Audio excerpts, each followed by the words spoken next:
అరే ఒక నోట్ చేసుకో. అరే భాయ్ సాబ్ నువ్వు రాసుకోకుంటే నీకు ఎట్లా గుర్తుంటుంది. ఇప్పుడు నేను టైం తీసుకొని వాళ్ళు పిలిస్తే వచ్చినా మనం పని చేయాలి.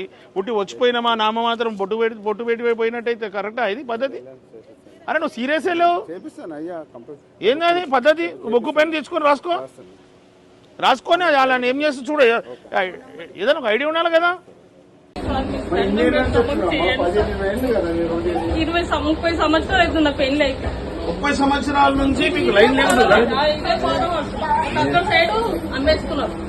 మాకు ఇక్కడ అక్కడ ఉండే అక్కడ సైడ్ అమ్మేసుకున్నాం. మా మామయ్య దయచేసి చేయండి సార్, మీకు దండం పెడతాం. మాకు చాలా ప్రాబ్లం ఉంది సార్, చెప్పుకోలేంత ప్రాబ్లం. 30 సంవత్సరాలు అంటున్నావు, ఎంత బతినా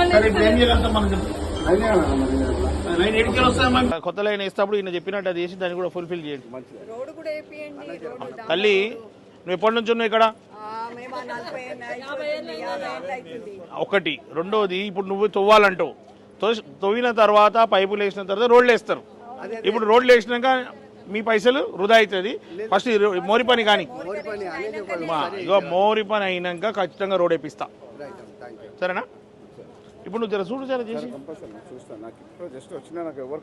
కానీ నువ్వు ఒక డైరీ గిరి మెయింటైన్ చేస్తలేవు. అమ్మ గాలికి రాసేసుకుంటారు ఎట్లా? అమ్మ ఇప్పటికే గాలికి నడిచింది కంటోన్మెంట్, ఇంకా గాలికే నడిపిస్తారా కంటోన్మెంట్ని? అరే ఒక నోట్ చేసుకో. అరే భాయ్ సాబ్ నువ్వు రాసుకోకుంటే నీకు ఎట్లా గుర్తుంటుంది. ఇప్పుడు నేను టైం తీసుకొని వాళ్ళు పిలిస్తే వచ్చినా మనం పని చేయాలి. పుట్టి వచ్చిపోయినా మా నామ మాత్రం బొట్టు పెట్టి పోయినట్టయితే కరెక్టా ఇది పద్ధతి? అరే నువ్వు సీరియస్ లేవు. ఏంది అది పద్ధతి? బొగ్గు పెన్ తెచ్చుకొని రాసుకొని వాళ్ళని ఏం చేస్తా చూడ. ఏదైనా ఒక ఐడియా ఉండాలి కదా.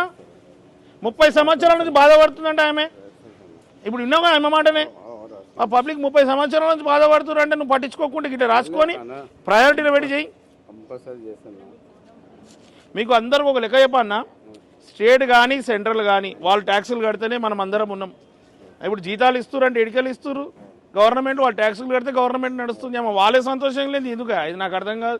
ఇది స్టేట్ కాదు సెంట్రల్ కాదు, అయినా చెప్తుంటారా అంటే ఇప్పుడు ఎవరు పైసలు అయితే పబ్లిక్ పని చేయాలనా లేదా? మనం